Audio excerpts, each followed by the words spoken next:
Welcome to Power Station, everyone, and welcome to the Sophie Maxwell Building. My name is Tina Chang. I'm partner here at Associate Capital, soon to be Fifth Space.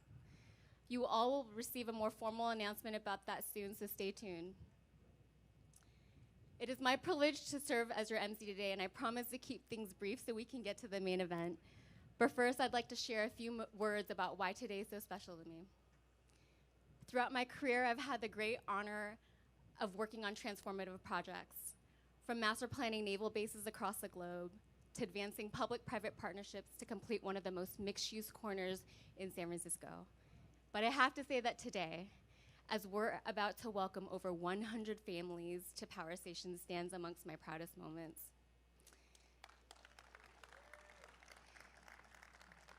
We set out to create missing middle housing for everyday heroes who help make the city function, but who can no longer afford to be here. And we're able to do that due to the unwavering resolve of our team. And as a result of that resolve, we can welcome 6 families from the Homeless Prenatal Program to Power Station. This organization is dedicated to ending generational poverty. And so yes, today stands as a very proud moment for me and for all of us. You know, Power Station and the Sophie Maxwell Building are the result of shared determination, grit, and the belief that these 29 acres could one day become a thriving community, not just for families, but also for businesses and visitors alike. And we're able to do that not just because of the team at Associate Capital, but because of everyone here. None of this was achieved alone. So I have to say thank you to Sophie Maxwell and her leadership, to the community who walked with us every step of the way over these past 8 years. Thank you to the Dogpatch Neighborhood Association, to the Potrero Boosters, to the Dogpatch Potrero Merchants Association, the Green Benefits District.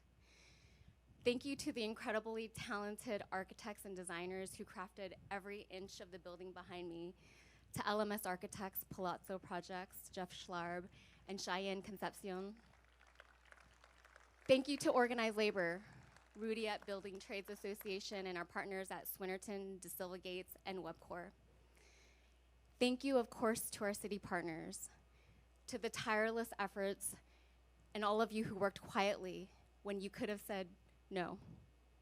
Thank you to OEWD, to our partners at the San Francisco Planning Department, to MoCD, to SFMTA, to SFPUC, and to all of your tireless efforts at the port. We're so grateful for you. I would be remiss if I didn't recognize our supervisor, Shimon Walton, who's D10's biggest cheerleader, and who reminds us every day to keep going. And of course, the financial wizards at JP Morgan. It's no accident that Power Station's first project is a workforce housing building, a symbol of inclusion and opportunity, because this is what we're all about. We're about creating attainable yet aspirational futures for the people of San Francisco.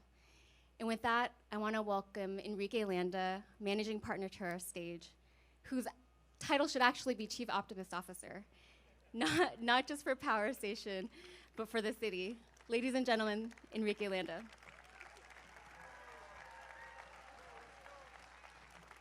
Hey, thank you all for being here. You know, some of you asked me why a marching band. It's a homecoming. That's it.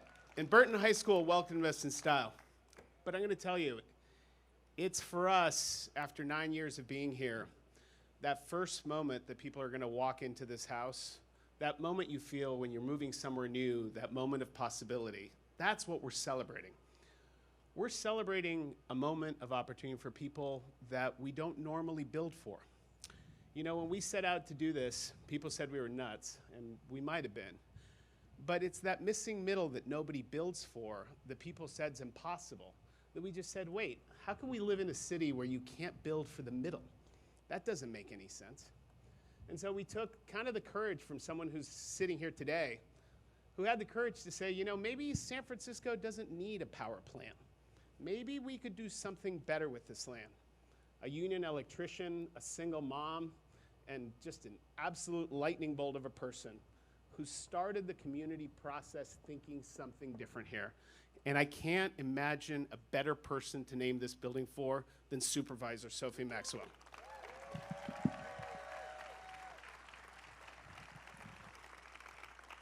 Sophie, what you did was more than close a power plant. You helped inspire a community to think we could do something better. And when we stepped here 9 years ago, the community welcomed us. There was people who said, sure, come, but we're doing this together. And you know what? We did that. Gosh, we did something like 150 events. We had 82,000 people here over a course of people. We listened, we fought. My friend Allison Heath is here. I learned something from her. We really proved that if you actually get consensus with community, the community will support you. And the thing about that is that that was the first step. That's the flywheel. So you get the community moving. But, you know, when you get this thing entitled and it's glorious day, the only thing that happens after that is, oops, there's a pandemic. And everything was going to stop. But that's when the city stepped up. And in normal times, there was this adversarial relationship between cities and developers, thinking that we couldn't all have nice things. And now that conversation's changing. The city really stepped up, starting with Supervisor Walton, who, when we tried to quit, basically said, don't you dare. Yep. You know, he's become our life coach. Every time you think it's impossible, he reminds you it's different. And he tells you, see, I told you it'd be easy. It's not. But that started. But then there was those city agencies, everyone who's been named here, who took those small adjustments, that little change, that piece of legislation, those 3 little feet that way, an extra driveway, whatever you called it. But those city partners made it happen at a very difficult period. The flywheel kept going. And then what do you get? Well, turns out people say you can't get money for missing middle housing. Question we asked is why not? Sure, San Francisco lost 2 banks and it was almost impossible. But this brave character, JP Morgan, who says, I don't show up at these things, showed and said and spent 18 months figuring out how to finance this building. And this building was financed at a way people didn't think was possible. Thanks to that, we got this. So thank you. But it's partnerships with other capital too. You know, PG&E was on this site for over 100 years. They were founded here. And they had a rough couple of years too. And they could have quit, but they didn't. They actually kept cleaning, partnering with us to remove 150 years of infrastructure and building the 150 years of infrastructure to come. So one day, buildings like this, the cancer center that's built across the street, and this amazing park that's going to open up there would happen. So I want to say thank you to them too. Thank you, PG&E. So that's what it takes. It's that flywheel of city, community, and then capital working together to keep moving. That cooperation that between the 3 of you, when you do that, creates the momentum that makes projects like this possible. You know, a lot of people say that San Francisco is in the midst of recovery. We're not. We're reinventing. And we're doing stuff like this. And we're showing people that when you build for the middle, when you build for the people that people say is impossible, you can motivate this to do this again and again. So I am thrilled that in about 2 weeks, 105 San Franciscans will call this place home.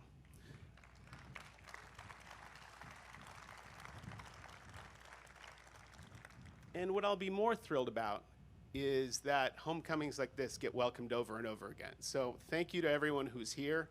Thank you to my team that made this possible, the Capitol that believed in us, even when we said crazy things like marching bands and missing middle housing and all kinds of things.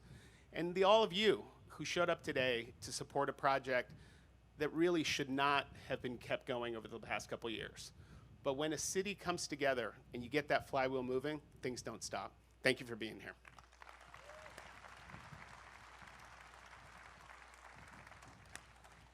And you know, I get to introduce a cheerleader for the city that has really pushed this moment. And it's been a nice thing to see San Francisco getting reintroduced the last couple of months and watching the energy of our mayor, who's seemingly everywhere and thankfully here with us today, Mayor Lurie.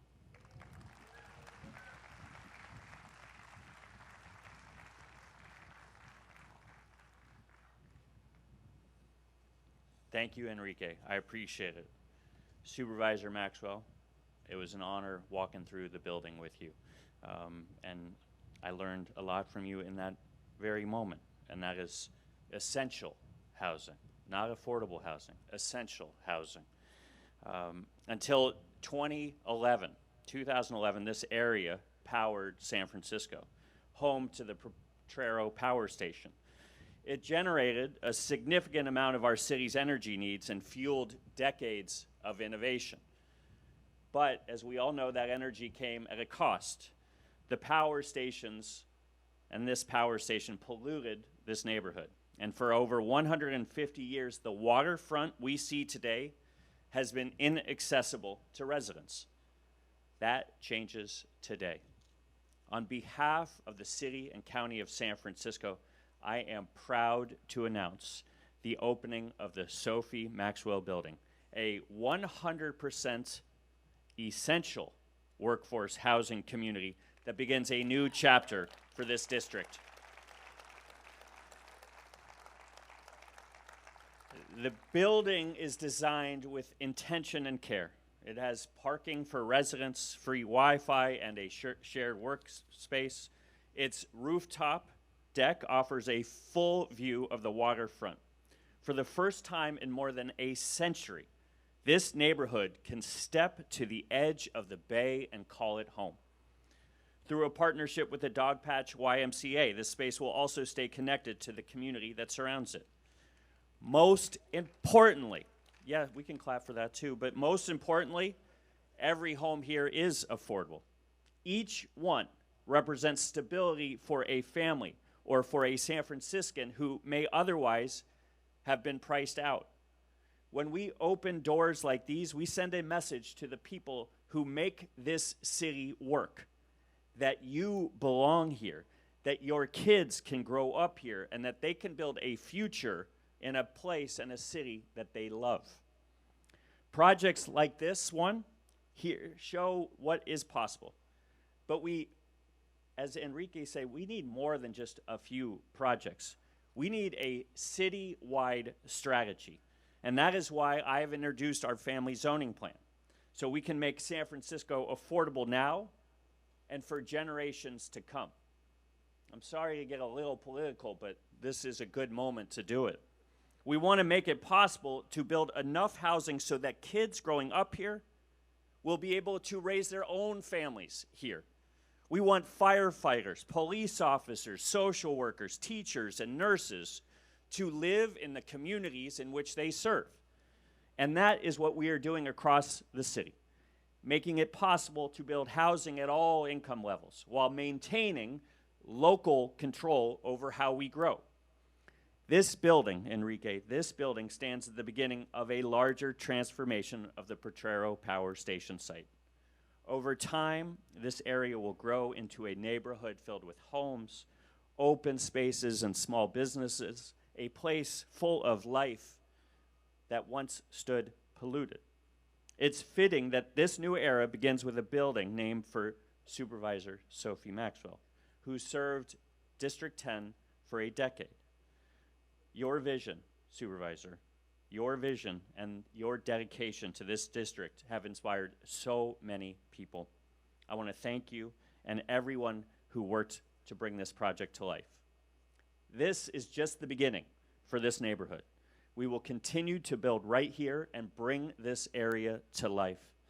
Let's keep building homes so working families can stay and thrive here in San Francisco, and let's continue to make this corner of San Francisco a place of renewal and pride.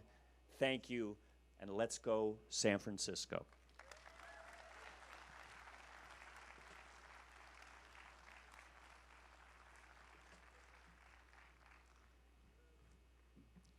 Thank you, Mayor Lurie. And now I'd like to bring on stage founder of the Homeless Prenatal Program, Martha Ryan.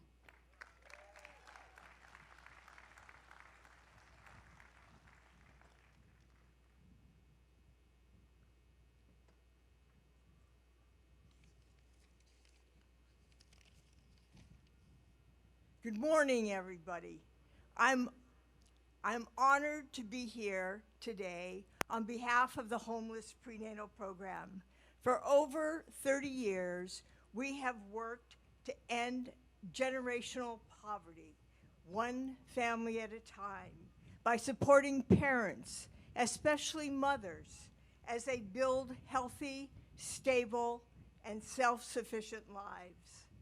Our mission is grounded in a simple but powerful belief. When parents thrive, children thrive. When children thrive, entire communities thrive. We bring life to this every day through housing, education, job training, and wraparound services that empower families to take charge of their future. But finding safe, affordable housing is really the most difficult part of the equation to attain. But today is truly an exciting day. The Sophie Maxwell Building is a perfect example of what's possible when public, private, and community partners come together with a shared goal and shared values. By setting aside permanent housing for homeless prenatal program families, this partner takes our mission to a new level. The homes will be prioritized for mothers who are pursuing education or workforce development, workforce training. Women who are working hard, incredibly hard, to transform their lives to create better future for their children. And we all know a safe, stable place makes that transformation possible.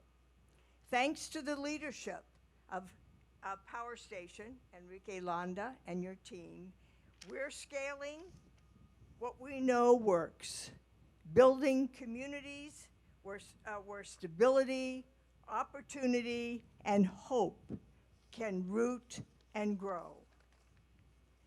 We are thrilled to have 6 families from the Homeless Prenatal Program who will be among the first residents of this beautiful building.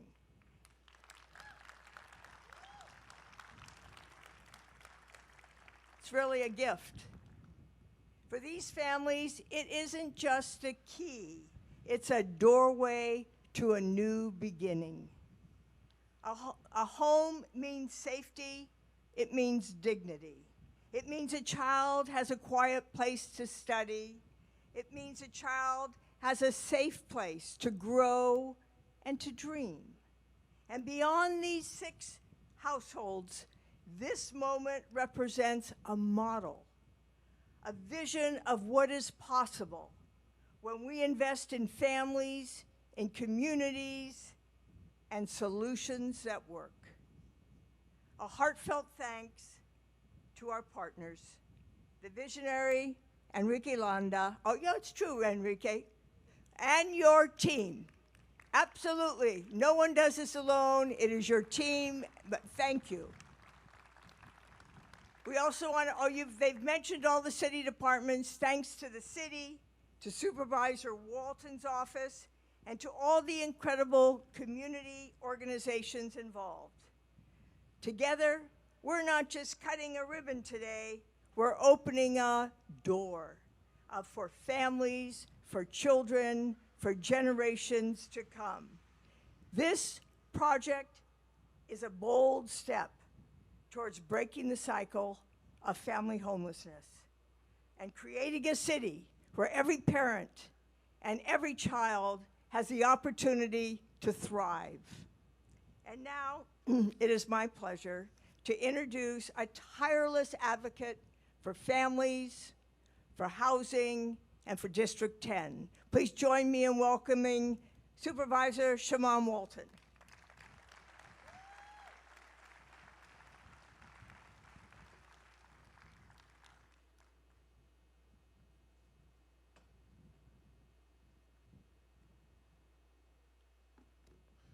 Good morning. This is a testament to what collaboration and cooperation can do. As Enrique said earlier, We push to make sure that we get things done that are reflective and representative of what community wants. And then we say it was easy to do. But it is easy. It's easy when everyone does their job. When you first, as an elected official or someone who represents community, listens to community. It's easy when you, as a developer, come to a community and say you want to do what benefits that community. It's easy when local contractors and local workforce gets an opportunity to work on the job. It's easy when we all come together and say, yes, we can. Everybody talks about the obstacles to build in San Francisco, but we continue to build in District 10. This is the third all-affordable housing building we're opening in 2 months. So when people talk about the constraints of building, I say it's the fact that people don't want to work together to get things done. And your mayor mentioned today his upzoning plan. He got political here, so I can get political too. We build in District 10 without gimmicks and without false promises, because we know and understand that people actually want affordable housing.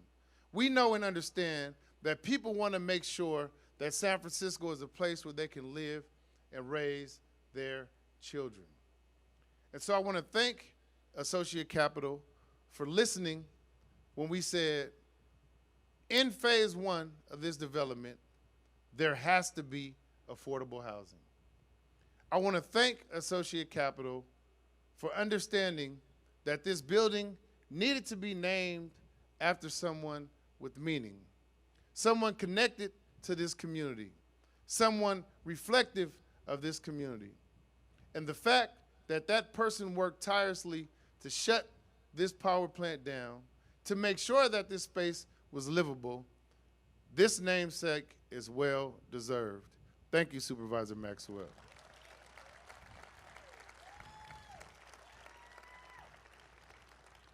And so this is obviously step 1 on what's going to be an amazing space here at the power station, with the medical facility on the way, with more housing on the way, with brand new parks, YMCA, and things that community asks for. Because when you're in this role, President Mandelman, and thank you for being here, when you're in this role, Mr. Mayor, your first job is to listen to the people you represent and not impose things on people, but listen to what people want and actually deliver on that. This all 100% affordable housing building right here, named after Supervisor Sophie Maxwell, does just that. Thank you all for being here. Thank you all so much for your support. And we will continue to build in District 10 because that's what we do.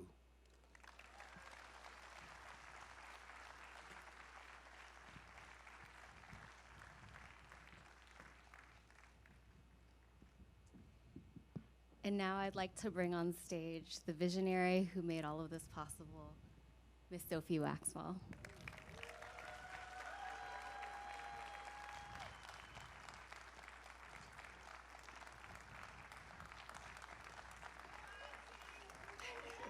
Thank you. Thank you. Thank you. Thank you so much. Thank you so much. A lot of you are going to hear something that I say all the time, and that's about collective leadership, collective determination, collective vision. That's what you see here. That's what this building represents. That's what all of this represents. It takes a vision, and I want to thank the Associate Capital for your vision. And I want to thank you for coming in from the ground, knowing that you were coming into a community, something that was already there, that you wanted to be a part of. And that's important. And that's why those people, Dogpatch, Potrero Hill, Bayview, they're still here. They come to all those meetings, even though they don't feel like it, and they think, oh my God, not another meeting, but they go. Because if you're not at the table, you're on the menu. Okay? If you're not at the table, you are on the menu. And that's why this power plant was so important. Because people from Bayview, people from Potrero said, wait a minute, they wanted to build a bigger and better one. We said, no, not only are you not going to build it, the ones that are there are going to be gone. And of course, people thought, are you out of your mind? Well, it happened. And we had all those people to thank. Karen Pierce, who died just recently, was our in-house lawyer, environmental lawyer, and she worked tirelessly. Espinola Jackson, Marie Harrison, Dick Millett, John DeCastro, who is here, and thank you, John, for being here, and Joe Boss. All of those people were tireless. They worked, and we never gave up. But then something happened. It was district elections, and we had an opportunity to be at the table. We were no longer just on the menu. We were at the table. And then we had access to lawyers. Oh, and we had a little special thing. Our city lawyer lived a couple of blocks down the street, Dennis Herrera. This was his neighborhood. He lived in Dogpatch. Woo, who would have thought? But there he was.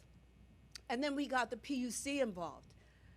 And then from then on, we were just on a roll because we were at the table, no longer just on the menu. We had access to all of the resources of the city. And then we got the state. And then we went to FERG, and we went to, and my dear friend who's very close to me, that's Aaron Peskin, he was with me all the way. He was with me all the way.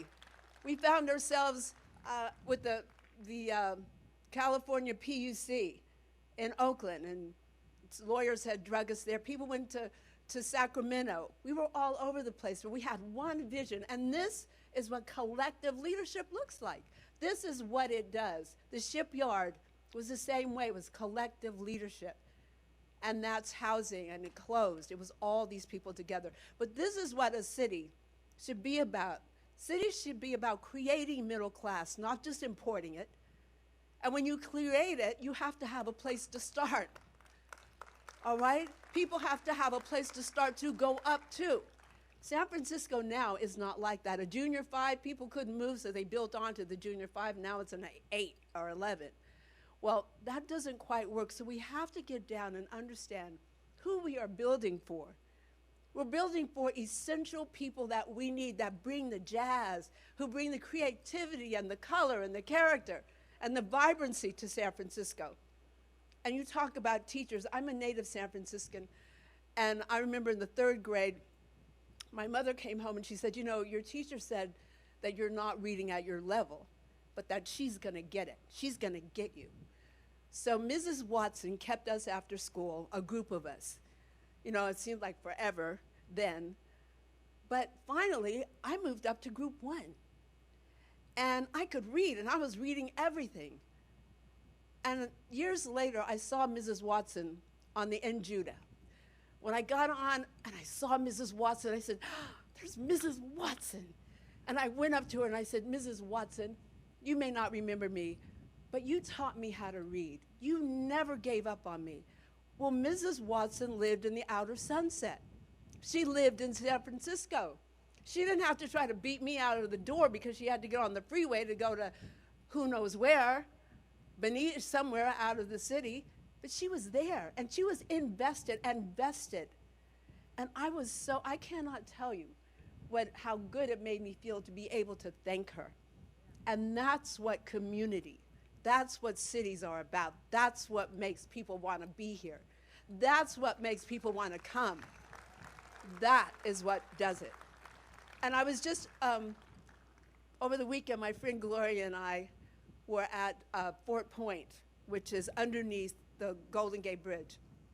We went inside this little theater and we saw this short that Bethlehem Steel had put out about the building of the bridge. And people said, oh, no, that can't be done. I mean, the tide, the water, the this, the that, one thing after another. But there was a community. There was champions. And they said, not only are you going to build this bridge, but you're not going to move that fort. And you're going to build this big bridge around Little Fort Point. And if you go there, it's built around the fort. And that's because there was a community. The power of community, the strength of community is right in front of you, is right here. That's the power. And if you get away from that power, if you don't understand that power, and Shimon, you do, that's when you kind of lose. Because people are going to be on you all the time. But if you connect, then you've got a chance. You've got a chance to stay. But it's the power of community, and you have to be vigilant. Because you think you've got something done and won and understanding, and all of a sudden it blows up. But when you have community, and those of you who are aspiring to be supervisors, to be, let me say it, into public servants, those of you who are aspiring to be public servants in the form of a supervisor, you have to stay connected. You have to be vigilant. You have to do that, or things go away and you have yourself recalled, or you have yourself having to undo Valencia Street because you did not connect with the people. You have to connect. You have to understand that this is what makes San Francisco. If we didn't, we'd be just like anybody else, you know? And so this building represents, and I have to make a shout out to one of my most favorite people in the world, and that's Greg Assay. He was my aide, and Greg lived and he breathed. He would go on vacation and come back and say, Sophie, you know what? I thought about something. Or he would wake up, he'd come in the office, you know, the reporters might ask you this. Maybe we should talk about it. That was Greg Assay. And I want to thank him for being here, and I want him to know that he's always in my heart, and I always think about him. And many of you, John DeCastro and people, those are people that make it work. And I want to thank the people of Potrero Hill and Dogpatch for hanging in there.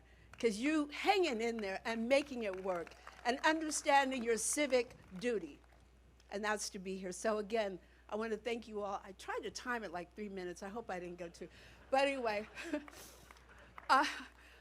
thank you all. Thank you very much for being here. And hang in there. And this is one of the most beautiful cities you have ever been in. If you go anywhere, you come back. And this is a beautiful city. I ride my bike on Saturday mornings with my partner, and we say, whoa, we live here. We live in this beautiful place. And I have always felt safe, and I have always felt sound in my city. You know, always. And so I think those people who don't, they need to go within, because something else is going on with them, okay? Something else is going on with them. But at any rate, I love you all, and I'm going to leave you with one other thing. It's about love.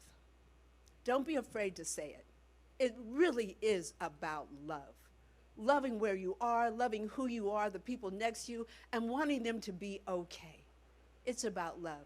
So thank you, and love.